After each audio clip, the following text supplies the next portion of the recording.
This week on Forward, the president of the Philadelphia 76ers, the man who traded for James Harden twice and is responsible for getting Jeremy Lin away from the Knicks. This week on Forward, Daryl Morey.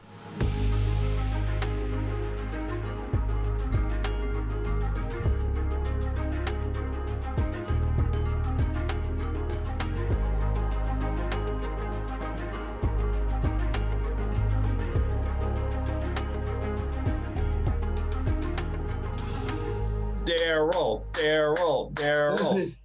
What's up, Andrew? I'm wearing this math hat in your honor, bro. I love it. I know. Because, that was my NBA bubble hat. I know. I was so freaking grateful. So we were just talking about the game last night and how insane it was. Did you catch it? The Sixers might have been playing, so you might not have caught it. Well, not only are the Sixers playing, I'm in Bologna, Italy. So we're testing the limits of technology today. I was at a game I have to watch for the NBA draft coming up, so I did miss it. Yeah. Oh, well, so that's one of the things we're going to ask you about, brother, is like, how the hell do you do your job as an NBA GM? I mean, what are the things you pay attention to? But first, we're going to talk about the game that you didn't see, because there are some people here who freaking saw this thing and it was total madness. Did you hear about what madness it was? I sort of heard indirectly. The lead changed a billion times, and it was the craziest college basketball game I think I can remember, and it was so freighted, and like the New Orleans Superdome was like jam packed. You could just see like the thousands upon thousands of people, and they all had either Duke or UNC colors on. Like the whole thing was like this gathering together of these massive tribes. And I have friends who are Dukies, and they felt obligated to get to New Orleans because it's Coach K's last game. The rest of it, I'm enjoying it. Duke deserves it.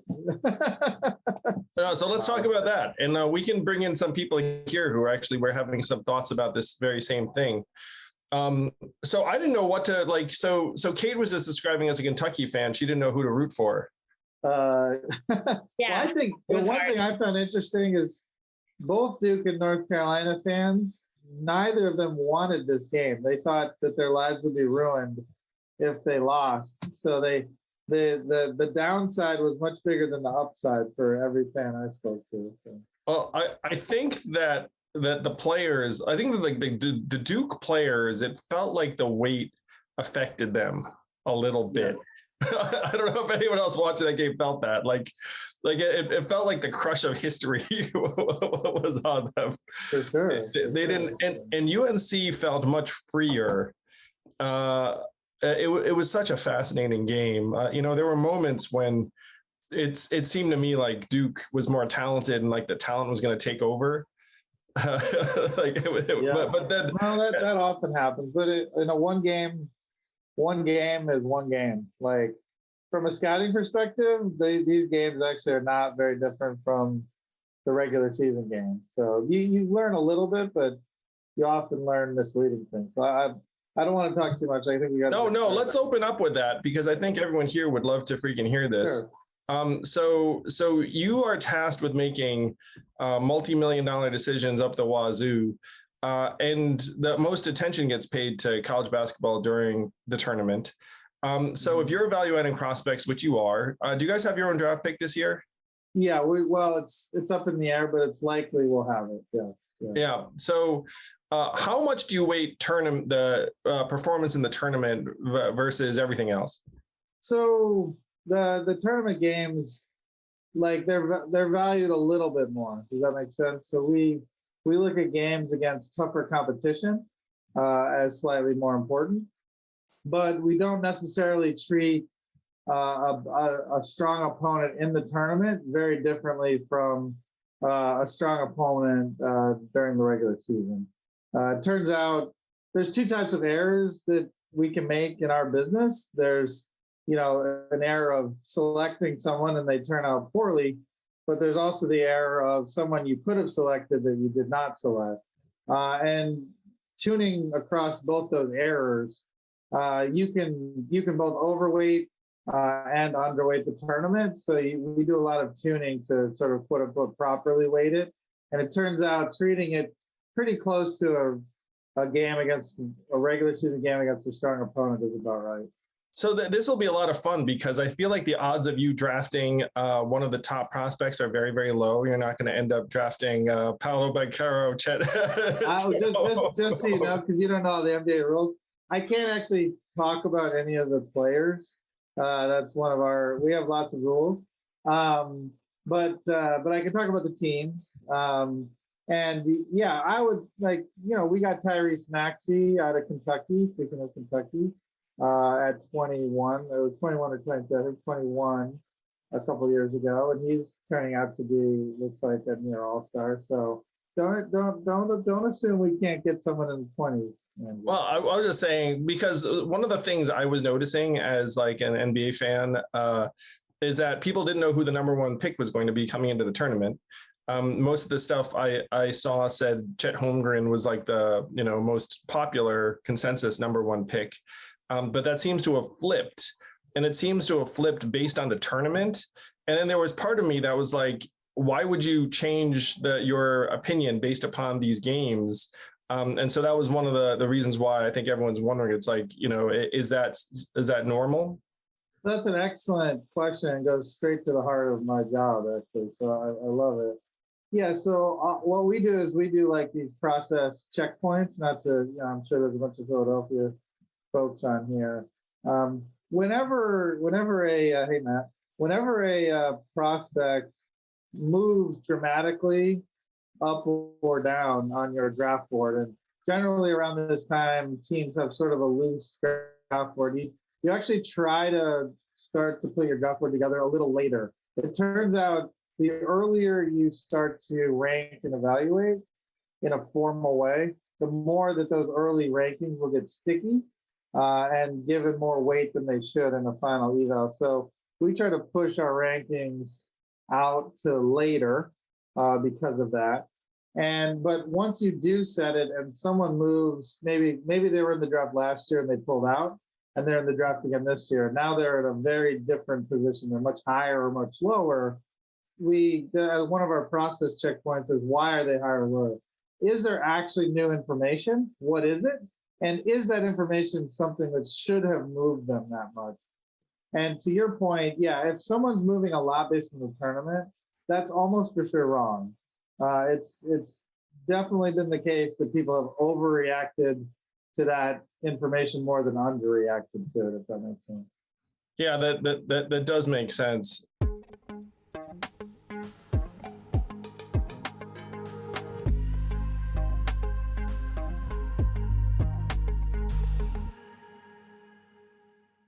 In these times, it's more important than ever that we save money wherever we can, particularly if you're running a small business. And one great way to do this is Stamps.com. You can get exclusive discounts and rates that will save your business money.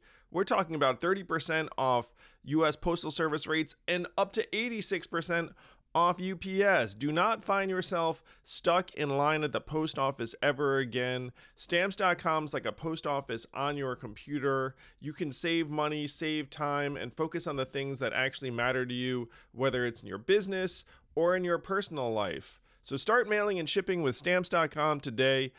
Keep more money in your pocket where it belongs. Sign up with promo code YANG and a special offer that includes a 4-week trial, plus free postage and a digital scale. No long-term commitments or contracts. Just go to Stamps.com, click the microphone at the top of the page, and enter code YANG. Stamps.com, the post office of the future.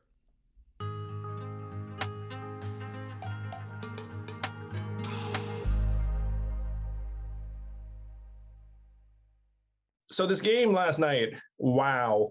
But part of it was that as an NBA fan, I knew that Duke had like 3 or 4 future first round draft picks on their roster. And then UNC, I think consensus going in had approximately 0.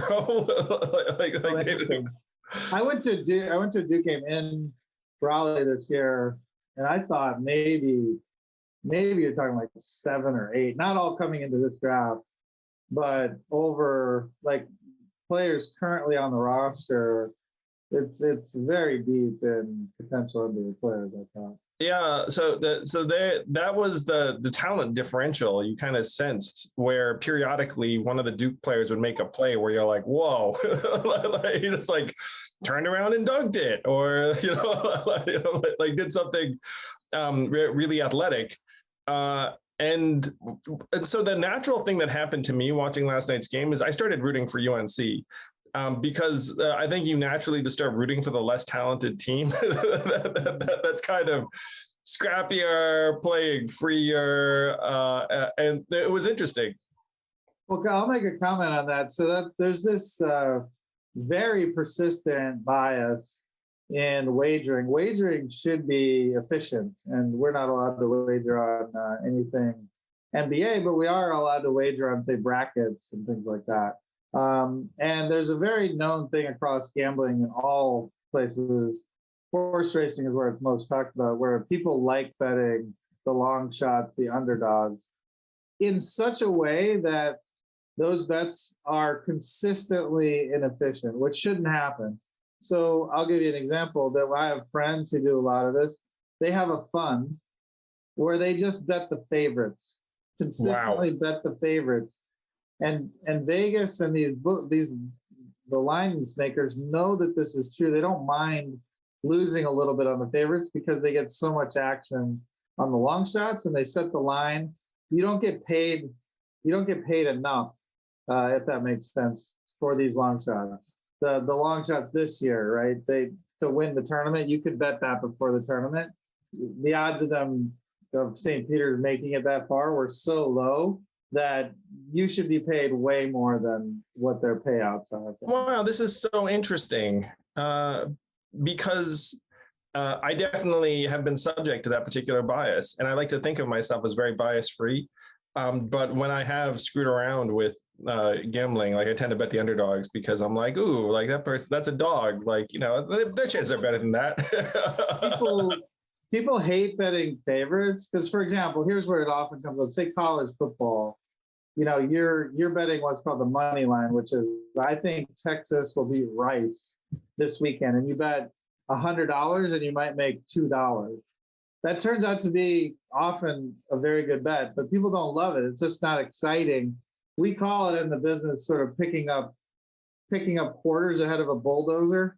So you're gathering quarters out of the bulldozer, but if you ever trip or whatever, if there's ever like a random upset, then you lose all your winnings for like 50, 60, 70 bets. That said, it's still an efficient bet. The favorites money line especially are almost always an efficient bet in Vegas. Wow. I think you might have just either saved or made me a lot of money, Daryl. Well, it's more fun to bet the underdog. So yeah, if you want to. I have sacrificed enjoyment in the service of my wallet. Of your wallet. Which I should probably embrace because I have kids. They're a bit younger than yours, so like I still have to. Yeah, mine are old now. I'm old. Well, I'm obviously met your daughter, who's incredibly smart and on her way. So you should be very pleased and proud. Very kind. But yeah, so I ended up rooting for UNC, even though I have all these Dookie friends. Sorry, Dookie friends out there, including someone who's very near and dear to Ford, who's Zach Grauman, my campaign manager, who I literally think flew into New Orleans to watch that crushing loss. But I just found myself rooting for the scrappy underdogs, and that they were less talented, but they were playing freer, and like you could kind of sense the moment getting into the Duke players, and so as a result, you just kind of wanted UNC to prevail. I don't know if anyone Daryl was doing his job overseas, but I don't know if any Matt or Kate, did you have the same sense when you were watching that thing? So I got a little emotional about Coach K. He's been my rival since I was a little girl as a Kentuckian. And so then I was like, oh, I'm going to miss Coach K. So then I was like, well, then do they deserve it? And then I was like, no. And then, so I was very back and forth. And now I don't know about the championship because I really don't like KU. So I might be for UNC for this game. So one of the things that happens to me too is that, so I don't watch that many college basketball games, but if you watch a team, you become familiar with the players, and then now you like very much kind of root for the folks you're familiar with. So now, having watched that game, I like now like this UNC squad. I'm like, go. That's one of the main positives of college basketball in the draft for the NBA is that these players come in with some name recognition, which is hugely valuable for the NBA. High schoolers, I know them. A lot of the people tuning in may know them, but they don't. People don't know that name unless they did go to the NCAA tournament and things like that. And Kate, I think you'll learn to hate Coach John Shire as well. So I think you'll be fine with you can have your hatred move forward. So let's talk about that, because that's highly interesting. There was a point in the not so distant past when I think there was a bias against international draft prospects. And then there was a minute where that overcorrected the other direction. where and that's the name that pops to mind. Maybe Bargnani. Bargnani, you live Bargnani, so because you're a Knicks fan, right? Am I right? I did live Bargnani. So there's a period when it just went the other direction. Everyone was looking for like the next. Who was it? The next, Dirk. Yeah, the next Dirk for sure. I can talk about retired players, so you notice I'm using names, so I can talk about who aren't playing anymore. But yeah, no, it absolutely overcorrected. I mean, obviously the foundational players were, Sabonis, his father. Holy shit, Arvydas Sabonis. Man, yes. By the time that guy came over, he'd already lost his jumping ability, and he was still. But he was still amazing, right? So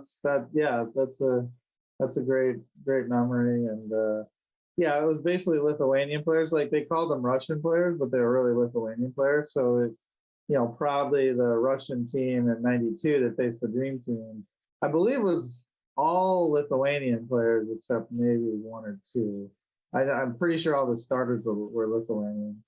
Oh, this is a trivia question. We'll see how you do, Andrew. There are two countries in the world where basketball is the number one sport that's watched.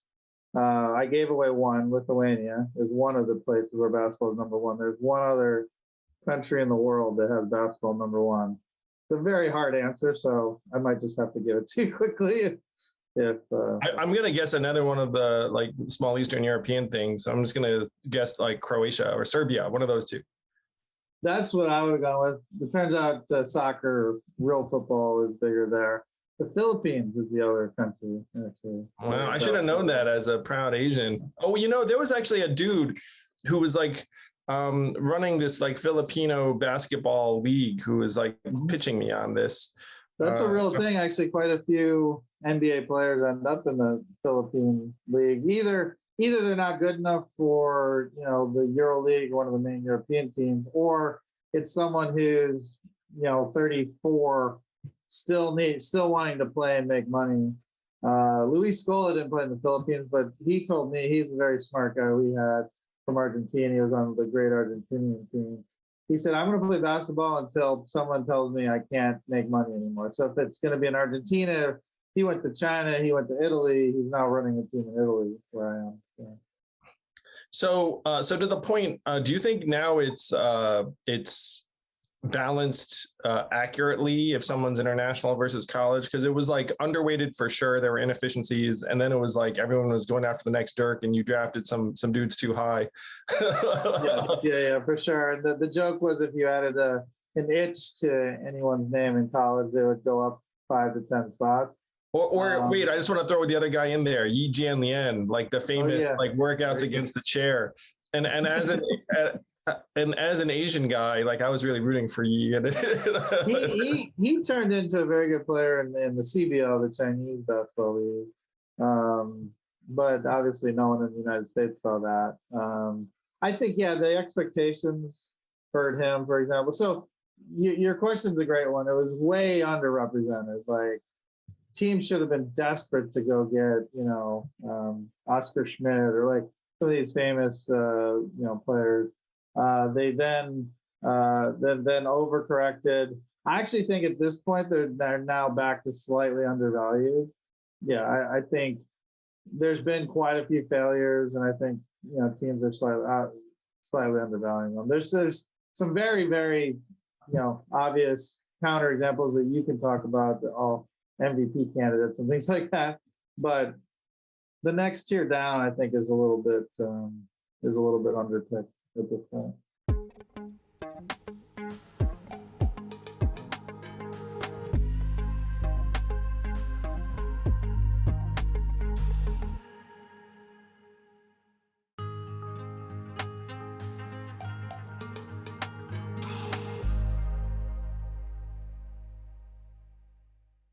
So I feel like you're being very, very diligent heading over to Europe to watch someone play. I feel like as a GM, you obviously have to allocate your time in the way you think it's going to be most effective. So what goes into observing someone play live that you can't see on tape? And in this case, you probably had scouts check out whoever the heck the prospects are. Is it the kind of thing where it's like, look, I've had scouts see some prospects like 4 or 5 times, but you just need to see and feel the player live? Yeah, so the answer is different for my role as the president or a scout. So there's 2 things that's such a good question, by the way. It's the first question that I think people should ask. So I like to see them live once. There are some things you can pick up. They're very hard to know how to value, though, and honestly, they can be very misleading. So I like what you said earlier, where you were like, I feel like I'm pretty unbiased. Generally, that only comes from someone who literally tries to train their brain to not be biased. Like, you're still going to be biased, but you read both the New York Times and The Economist or the Wall Street Journal. You intentionally follow people on Twitter who you think are abhorrent people because you want to understand their perspective, right? Like, you have to intentionally do that. I just want to interject something. I took a test that is out there, and I don't know what it's called now, but it's called Red Brain, Blue Brain. And it was designed to measure partisan bias. And they told me that I had a very rare 0. So I was very, very proud. I was like, wow, genuinely independent, but continue. That's pretty cool. I actually want to take that to see how I turn out. And I'm assuming that's not measuring like your policy views and things like that. I think that's what's measuring is like how skewed is the information you process. Dude, I don't know how. I mean, they tested this shit. It was like out of Harvard. And I have to see what they're doing with it. We actually tried to connect them to Van Jones because like they wanted to popularize it, which I was all for. But I'll give you an example. Like one question on it was like, what is the family name in who stars in Duck Dynasty? And I did not know. I have to admit, I don't remember. I think I watched it a couple of times when it was big. Yeah. But apparently that's or like who directed the movie Get Out? What was one on the Get Out? I know is Jordan Peele. Peele. Yeah. So apparently, if you knew that, then like you're much more likely to be a Democrat. Whereas if you knew the Duck Dynasty thing, you're much more likely to be a Republican.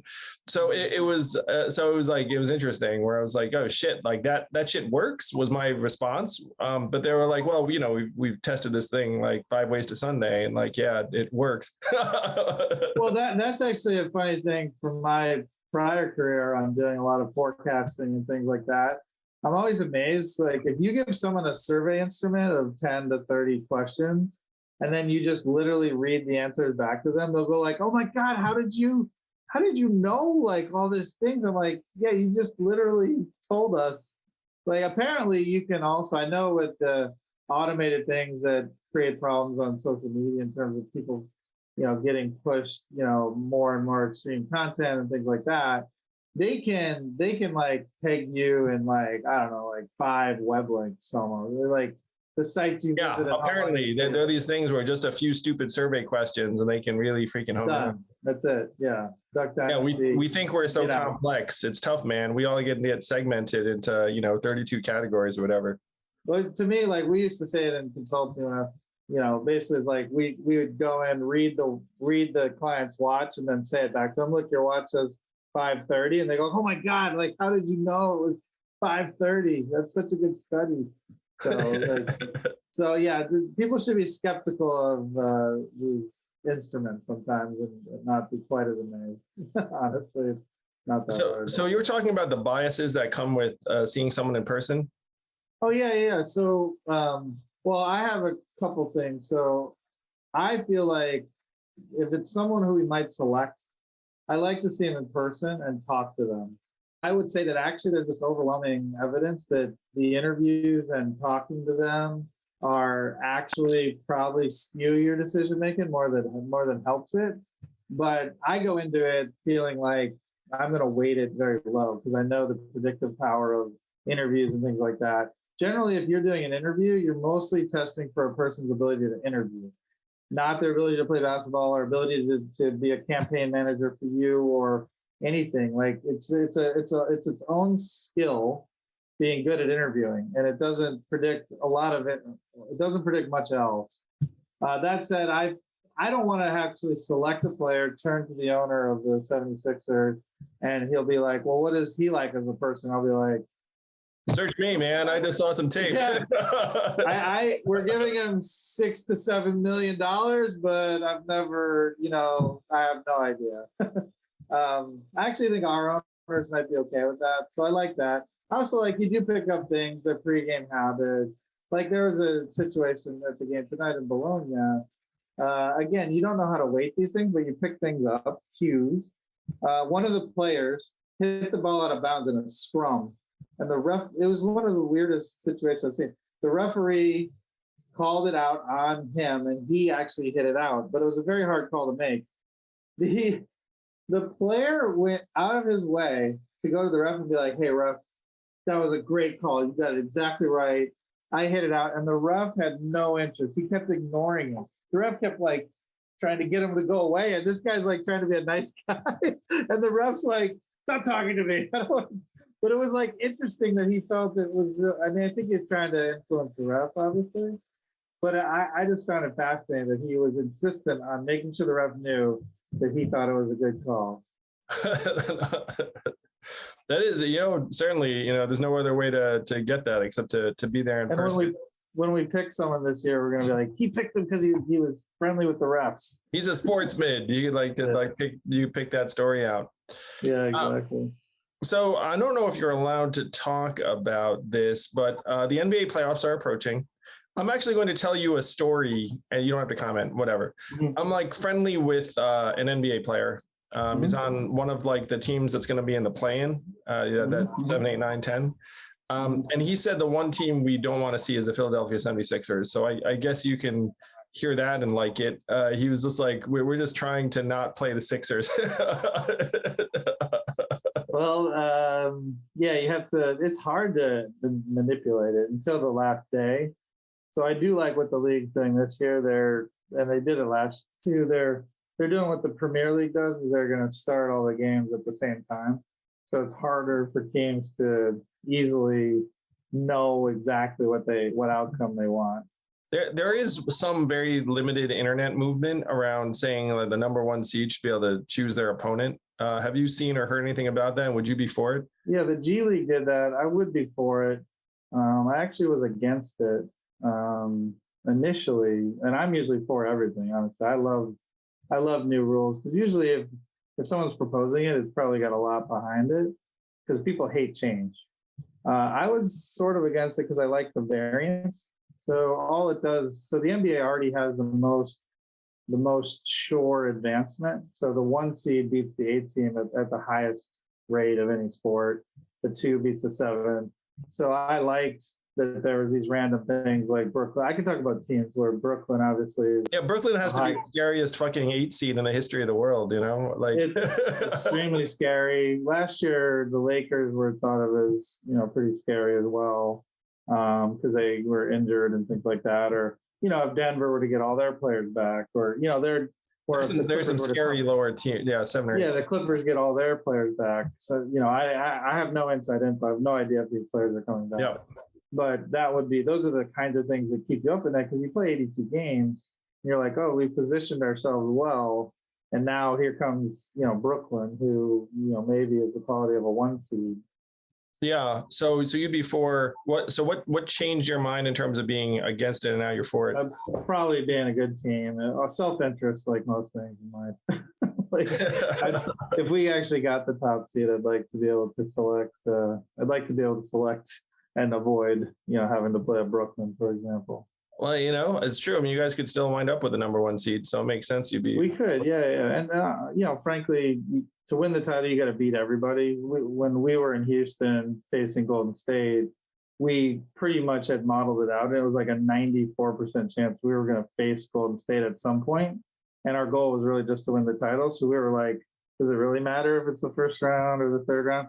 The reality is, it does matter for your fans. Like, it's fun to advance and get farther. But in terms of your title odds, at least at that time when there was a dominant team like Golden State, there isn't now, and you're going to face them, then it's not as big of a deal to face them in the first round, second round, or third round. Oh, incidentally, I texted with our mutual friend Jeremy Lin, and he says hello. Oh, great! I love Jeremy. Yeah. I think he would have been huge. The injury really sort of hurt, affected his career, unfortunately. Yeah. Apparently the feeling's mutual. He still loves you too, Daryl. And I can tell my own Jeremy. So I don't know if people know this, but like I'm a huge Jeremy Lin fan, as you can imagine, being an Asian guy who plays basketball and seeing like my dream play out in real life, where he became point guard for the New York Knicks. And then when they actually, you were a part of this. What am I talking about? When he left New York for Houston, or the contract you gave him. And the Knicks didn't match. I then divorced the Knicks. I was like, I can't deal with this shit. Like, these guys, like, this is the team that paid Jerome James $30 million and paid Eddie Curry $56 million. It's like, they can't pay Jeremy Lin, like, whatever the heck the Rockets are paying him. There's a lot to that story. I'll let you say it, but there's a lot I'm sure Jeremy told you all that was going on behind the scenes there. So. I mean, we just, I actually haven't talked to Jeremy about it, because I thought it would be kind of like, like a potentially like awkward or painful subject. Like, I just know this stuff from like from Carmelo's communication and like Dolan stuff. But like, as a longtime Knicks fan, where Jeremy Lin was like the ray of sunshine, for us to lose him over money just like was just my breaking point. And the Knicks had problems, in terms of their management and whatnot. Anyway, so I said, screw it. I am breaking up with the Knicks. One of the best decisions I've ever made. Sorry, Knicks fans who are on this thing, but and I get it, because if you didn't have like as strong an attachment to Jeremy as I did, then you'd be like, well, like, hate to lose him, but life goes on.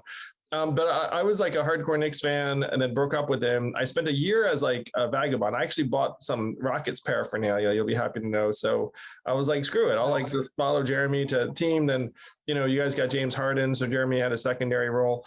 But then a little while later, the Brooklyn Nets signed Jeremy as like their centerpiece essentially during this rebuilding phase. Mm-hmm. And so I was like, yeah, I guess I'm a Nets fan now. So like I brought my kids to see Jeremy play, and he got injured very badly, like pretty quick. And so that, and then his career really hasn't bounced back. But it's pretty wild, man. I mean, you were like directly for like my entire, you were directly caused my entire sports world to reorient. The reason we went for Jeremy, just obviously you saw his talent, is we were, at the time, it was, to your point, pre-James Harden, we were chasing variance, as we call it, anywhere. So you really only win in the NBA when you're with top players, top 5, 10, 15 players in the league. Those are the ones that drive your ability to win the title. You need the good role players too, but all the good role players in the world won't add up to a title. And so we were chasing, Jeremy, for a time before he got hurt, had a very non-zero chance to be an NBA all-star level player. I know a lot of people would disagree with that, but that's very hindsight bias. Like, I think we had the odds of Jeremy being an all-star in the 5 to 10% range. And that's actually really good. Like, people are like, oh, it's only 5 to 10%. That's really high if you think about it. That's, you're one of the 24 best players out of 450 in the league. That's a really, and the 450 in the league are already an extraordinarily exclusive group. and you're in the top 24 is insanely high achievement. So to have even 5% odds is something almost nobody has any chance to even talk about. You mean I don't have a 5% chance of being an NBA All-Star, Daryl? I'm hurt. Yeah, I will say though, I will say something that not a lot of people know, that you were in the NBA draft at one point, Andrew. We had a chance to draft you. Just based on how the NBA rules work, even Kate was in the NBA draft. Everyone who turns 22 in the calendar year is in the NBA draft and eligible to be drafted anywhere in the world. So it's only someone who's younger than 22 has to declare for the draft. Generally though, there's no surprises. Although, little side story, this is not my idea. I believe this was Kevin Pritchard, the GM of Indiana, who came up with this. His idea was, late second round picks have a really extraordinarily low hit rate. We've had some good success, and you can name the Ginobili's of the world, but so his idea was to basically sell it, draft the most interesting man in the world and sell the pick. Oh yeah, it's a good idea. Yeah. I don't know if it's a good idea, but it's an idea I thought people would find it. Yeah, it is funny. I mean, you could cash out at a higher level because you're known to sell second round draft picks for 800,000, $1 million, $3 million, whatever it is. You could sell it for $10 million and you're a genius. It is capped now. You can only sell it for I think the cap now is 6.6 million or something like that. Only 6.6 million, Andrew. See, there you go.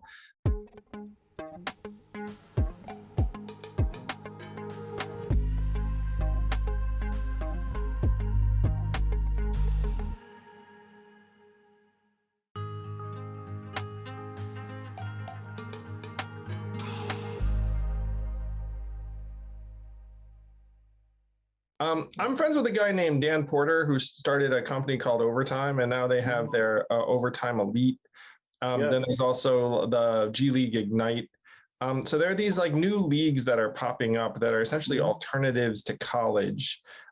In theory, I feel like they would be better at preparing kids for the pros because now, this is not a knock, whatever, but a lot of these kids in my mind are kind of pretending to go to college.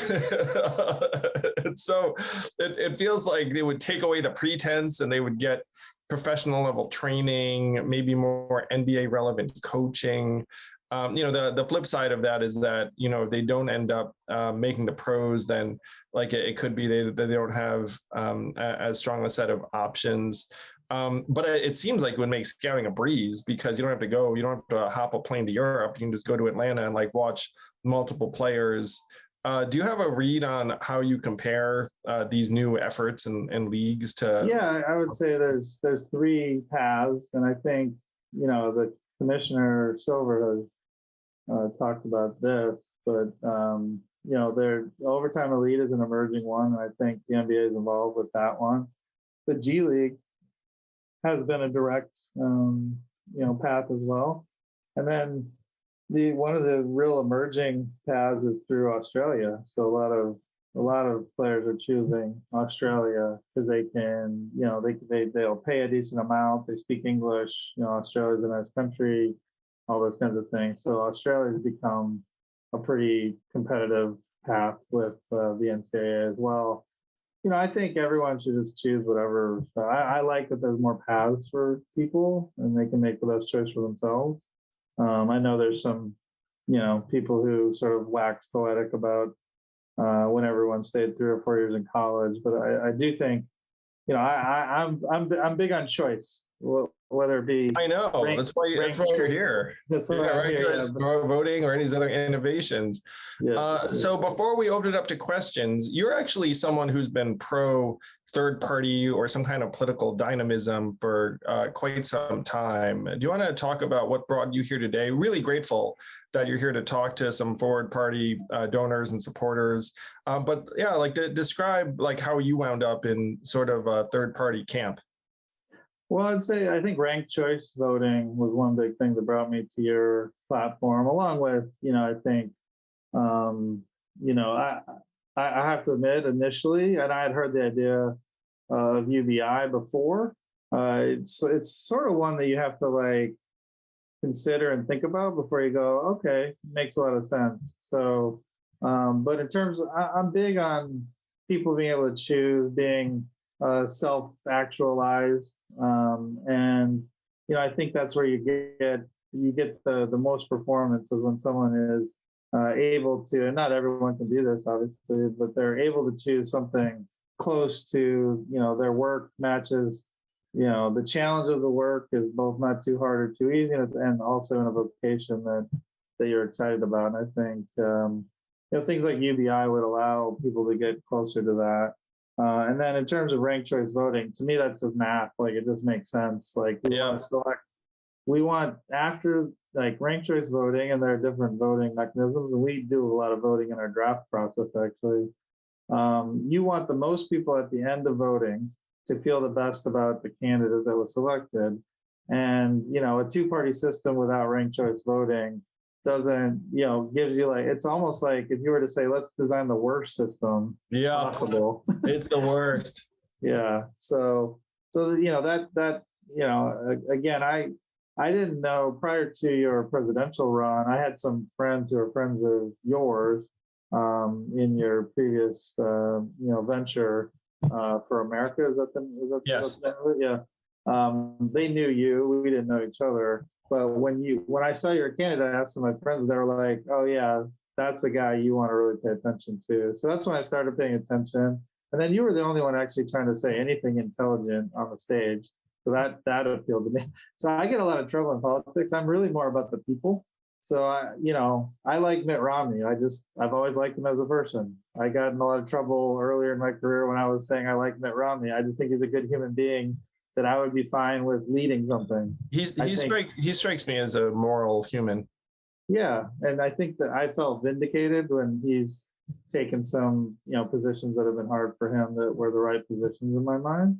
And I think you're again, we don't know each other super well, but I saw you as a high quality person. I could feel like I could get behind that person. So I look more at that than policy, frankly. I suppose if there's a policy that's completely abhorrent, I probably wouldn't support the candidate. But generally, people are in some policy range that's not completely crazy, or you wouldn't even make it through the filtering process to be on the stage somewhere. One of the things I've been struggling with, Daryl, is that at this point, your policy stance is more of a tribal marker than anything else at this point. You know what I mean? Mm-hmm. And then people use it to being like, oh, you can't be for this person because they're for this or that. And like, we're at a point in American life where it's pretty much irrelevant what each of us is for because the system's not going to produce much of anything. Like, Well, can I tell a story on that? And this was where the sadness of politics, I won't say the politician, but I knew one of the candidates running for a very prominent office, and I knew his campaign manager very well through my consulting years. And when he was putting together his policy statement, one of his policy statements was a very anti-immigration stance. He was running as a Republican. And I was like, well, he's not anti-immigration, he's pro-immigration. What are you talking about? It's insane to be, I'm just giving my personal beliefs now. It's insane to be anti-immigration in the United States. Like, it's the foundation of our country. It's one of the reasons why we're one of the best countries in the world. It's so dynamic. So to be anti-immigration to me is actually insane. Like one of the craziest things that's happened in the United States. It makes me the most sad. So again, this was a candidate I knew directly. I'm like, they're not anti-immigration. He's like, yeah, he has to say that or he will not get through the Republican primary. Sure. Yeah, I know people are running. I know people are running as Republicans right now who are saying shit I know they do not think or believe at all. Yeah, which is awful, right? That the process is forcing that. Now, I understand there are a lot of things that we have to go through that sometimes we make compromises to achieve a higher goal. But like, that's a really sad one. Like that you're forced to be anti-immigration to get to a higher office. And to me, it's crazy. It's a symptom of the dementia of the two-party system, honestly, Daryl, because, there's like a clutch of people. They just happen to be highly overrepresented in the Republican primary. Yeah. Well, one thing, I'm like super free speech, right? As you know, and sort of famously, and defending my friends in Hong Kong. But neither party seems to be for free speech. It's like actually terrifying. Like, well, it's because each side now is rewarded for having this kind of ideological back and forth. So if you say like, hey, live and let live, then that actually weakens your hand Right. in terms of like the two-party dynamic that is going to, drive us insane and to civil war and the rest of it in my estimation. Yeah, I saw you tweeting about the Civil War book, and it was I have not read it. I just read the summary like every other person on earth does now, and it was pretty. The bullet points were like, I'm like, okay, I see where some of these things can be pretty worrisome. I don't know what DEF CON we're on, but according to her, we're at like DEF CON 3 of 5. Which is still much worse than most Americans. The nice thing about being at DEF CON 3 is you don't have to remember if 5 is bad or 1 is bad. You just you're right in the middle. So it's good. It's true.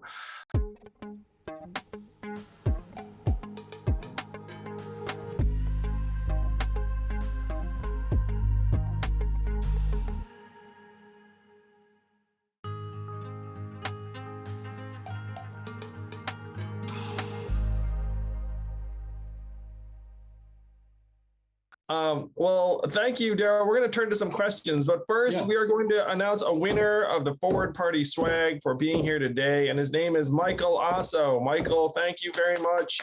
Hey, Kate, do we have anything? Do you want to say anything to or for Michael? I don't know if Michael's here today. Oh, there you are, Michael. Look at that. Yeah, Michael's on. Michael, I'll be emailing you how to get the free merch, but congratulations. Thank you, Michael Asa. Yeah, I actually met Michael when I was on tour. Great young man. Super exciting. And now, and was it in Houston? Yeah, it was in Houston. Fantastic, Michael. And now let's take some questions. I've seen some in the chat. People have been entering them diligently. They're probably for Daryl and not me, which is delightful. That doesn't happen often, I'm guessing. Yeah. They're used to me, Daryl. They hang out every once in a while with me. I saw you had so many people tune in, which was pretty exciting. Yeah, I assumed that we were gonna be you and I talking to the ferns in the background of your spot there, but it looks like you had a huge turnout, which is awesome. Yeah, no, it's good fun. I learned a lot from this. Again, you saved me a ton of money. I just have to fucking start learning to bet favorites, which is like, it's just boring. You just that's a good lesson for you. If you want to make money, you have to be boring. You have to be Vanguard. You have to just take a little small bit over a long period. That's like very good advice. We sense it. Yeah. The house always wins, et cetera, et cetera. Exactly. So Matt or Kate, I'll let you moderate. Go ahead and shout out a question. Sounds good. And I'm going to try and switch back and forth a little bit between basketball and politics here. And we've got a few that kind of bridge the gap between the two of them. And I will direct some of the more controversial ones, Daryl, towards Andrew, in case you are not able to weigh in on them. I'm not a politician, but I'm very good at, if I can't answer, I'll just say I can't answer it. I don't mind being asked, though. Well, Jacob asked, we're going to start off with a fun basketball one. Picking from all retired players, can we get your all-time starting five? Oh, retired players. Geez, good one. Well, I guess you gotta have Kareem on there. So that's an easy one. I think you have to have Larry Bird. I think you have to have Michael Jordan. So we got 3. Yeah. Now it gets harder, I think. I have Tim Duncan and Kevin Garnett in mind, but I'm probably biased by like a recency thing. Well, what I'd say, Andrew, and I get a lot of trouble when I say this, but Kevin Garnett is probably almost certainly better than Kareem Abdul-Jabbar. I know, now that's gonna be the clip when I get aggregated and hated on after a thing. But the reality is, the players are getting better and better and better, and it's you can measure it and it's provable. You just look at shooting percentages on common areas of the floor and things like that. The players are getting more skilled.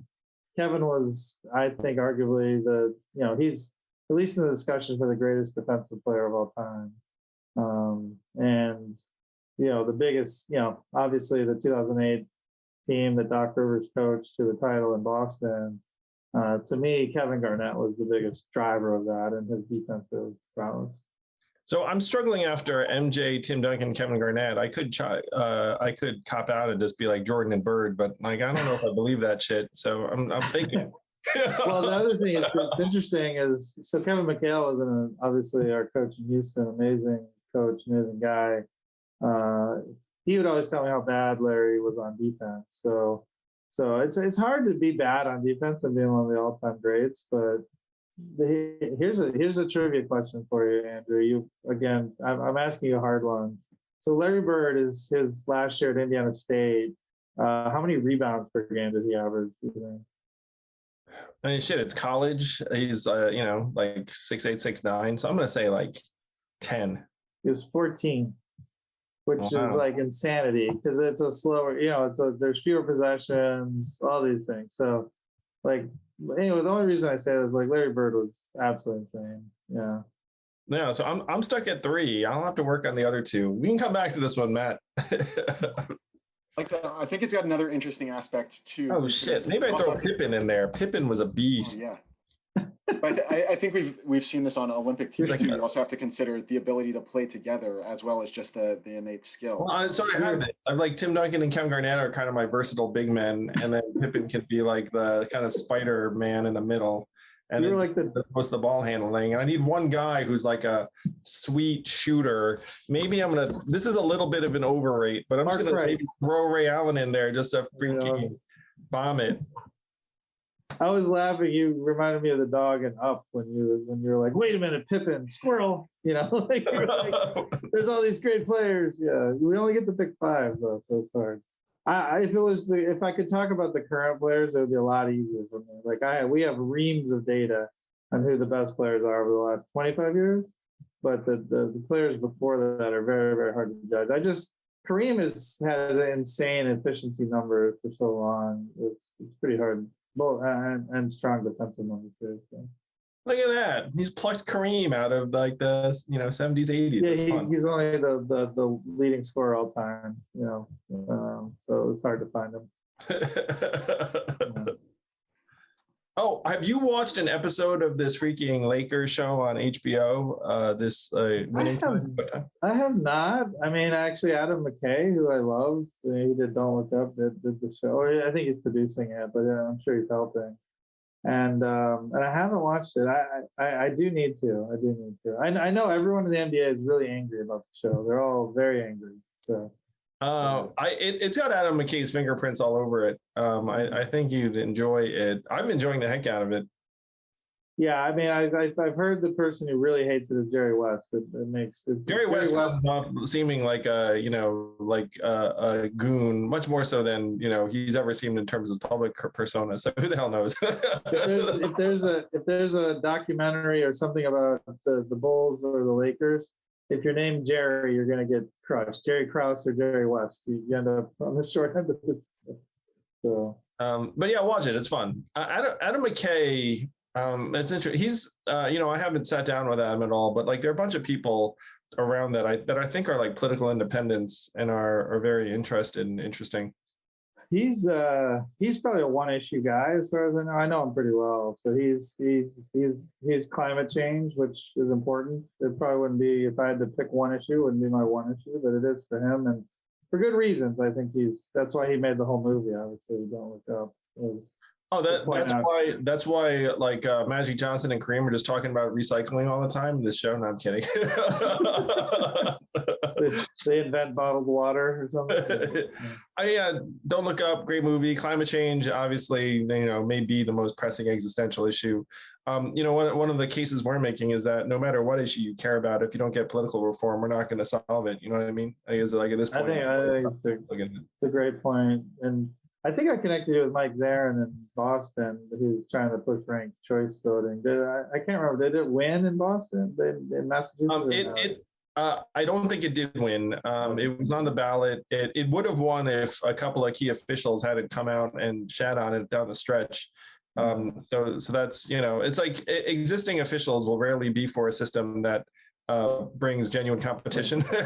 Right. Yeah. I want to stop this gerrymandering thing that's helping me get elected for 40 straight years. Yeah. Probably. Yeah. I mean, Probably shit, hurt. it's gone from 83% non-competitive districts to 90% non-competitive Is it districts. really? It's like that, like the parties just don't like competition at all. Well, this brings up a point.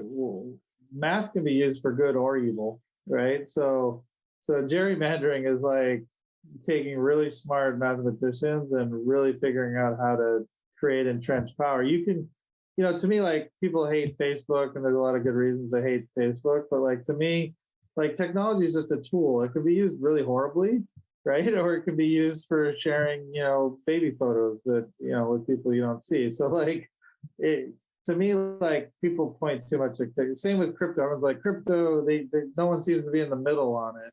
And I'm like, yeah, it's going to be a useful tech for what solutions it solves. People can use it really horribly and hack and do all these things, or they can use it really well. Like, why? I don't understand. People can't seem to be in the middle. This is like people can't seem to have an average opinion on anything.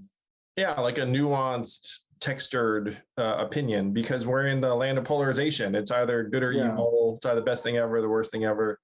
Et cetera, et cetera. And one of the things you have to avoid is something like crypto, for example, getting politicized, because as soon as it gets politicized and one side loves and the other side hates it, then, it'll fall prey to the system.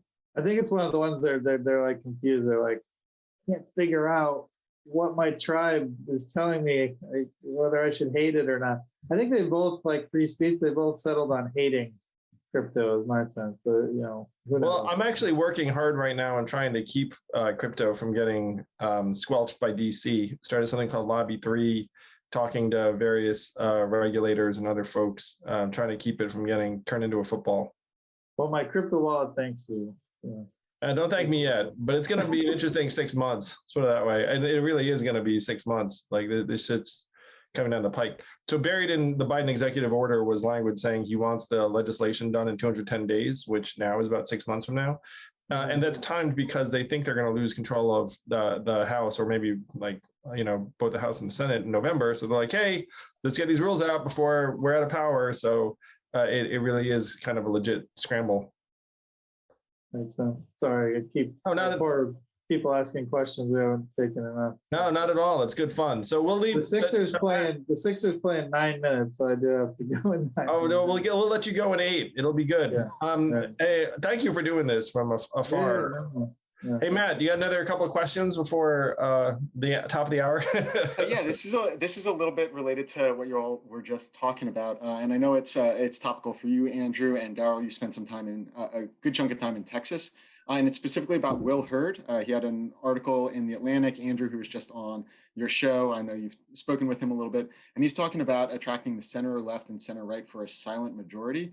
And kind of we were just talking about how everybody's so polarized. So how do you make that happen? And especially, Will's talking about doing this down in Texas, which is seen, as a Republican stronghold, but there's a lot of blue energy there. How do you build this bridge between these center groups to really get people elected? This is the $1 trillion question. I'll take this because I talked to Will about it. I talked to other moderate Republicans too, who are trying to do the same thing Will's doing, except they have to, if they go through a primary, then they end up being for shit they're not for, to Daryl's point.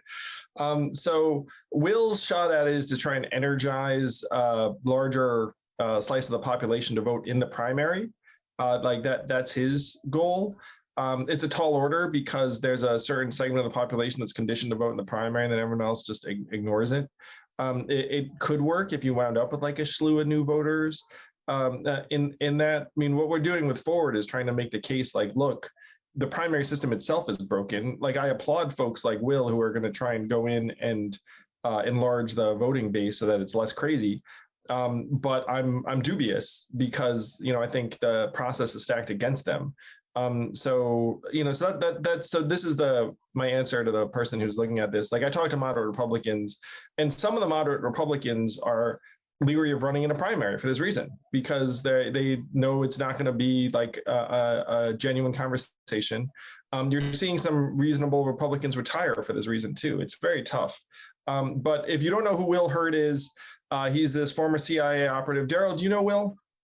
I don't know him, no.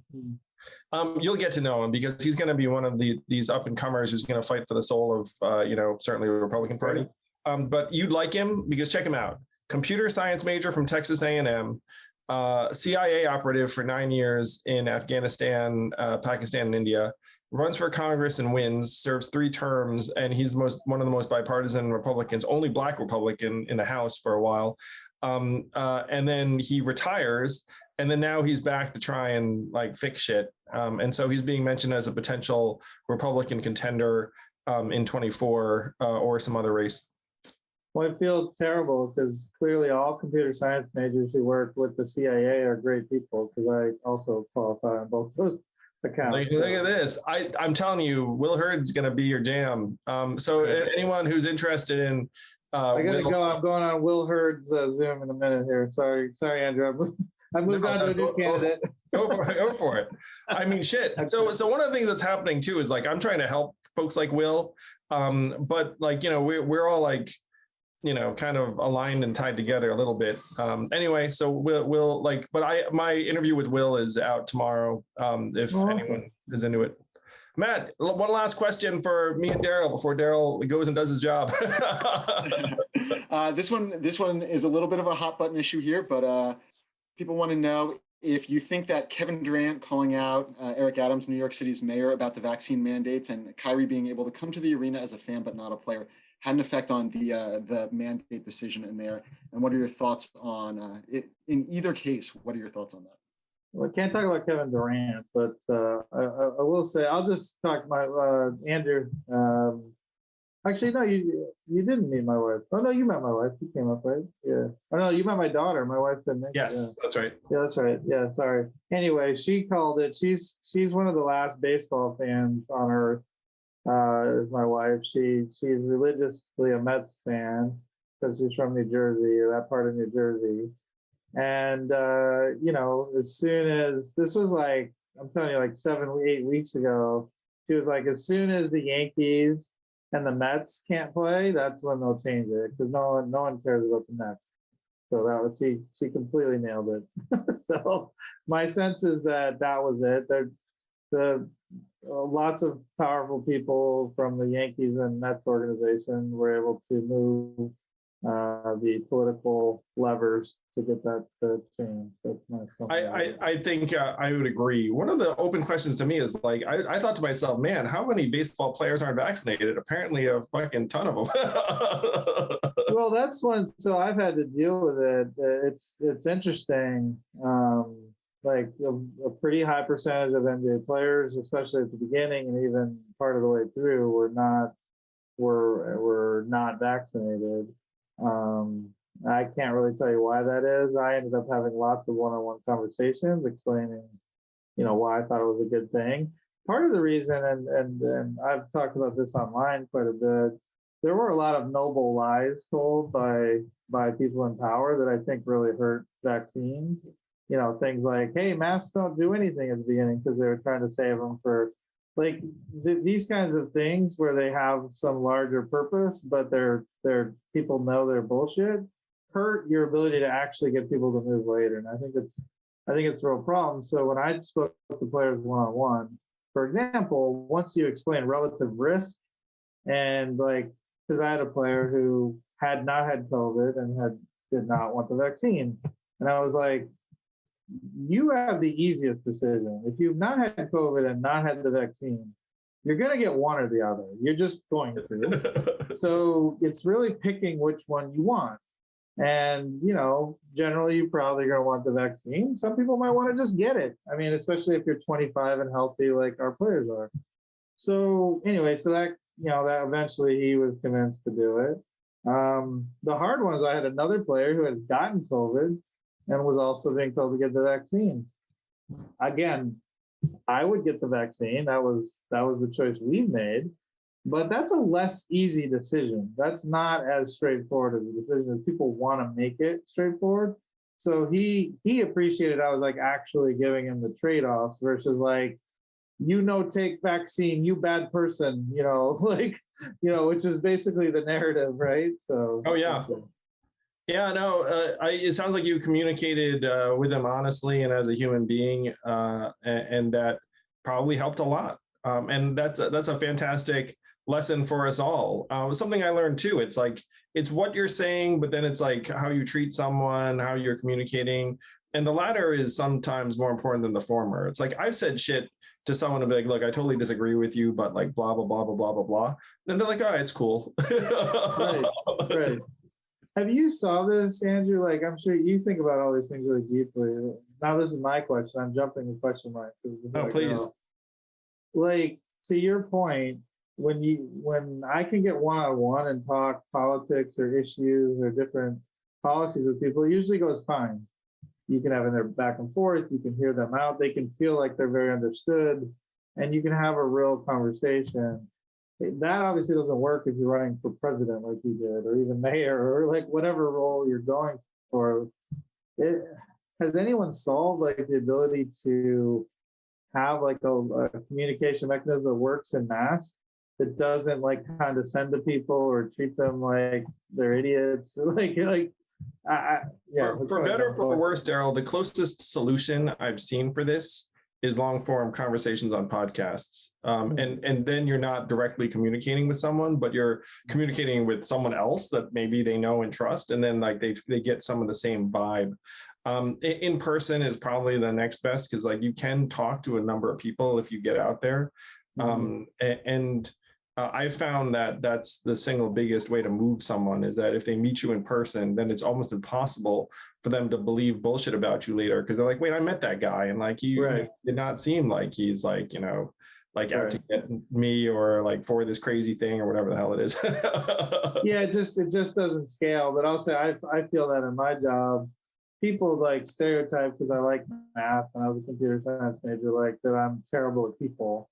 And generally, like when I meet someone, they're like, no, he's actually like a nice guy I can hang out with.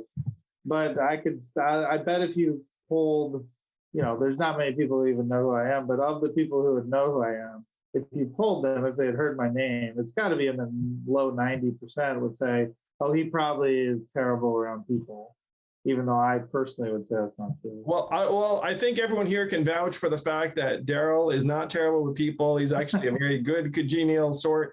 You're from the Midwest. Yes. You've kind mostly of Ohio. Yeah. Mostly Ohio. He's got that kind of like sensible Midwestern vibe. I dare say. I was born in Wisconsin, so it's very Wisconsin. Yeah, well, the non-polarized Wisconsin. Yes. Yeah. Daryl Morey, thank you so much. Thanks. Moving the world everybody. forward. I'm going to say, just for the purposes of this conversation, go Sixers. Have a great time the rest of the night. Thank you. Cleveland, so you can say it. It's not against your nuts. So, all right, It's all the best. Talk to you soon. Thank Bye, you. guys. Yeah.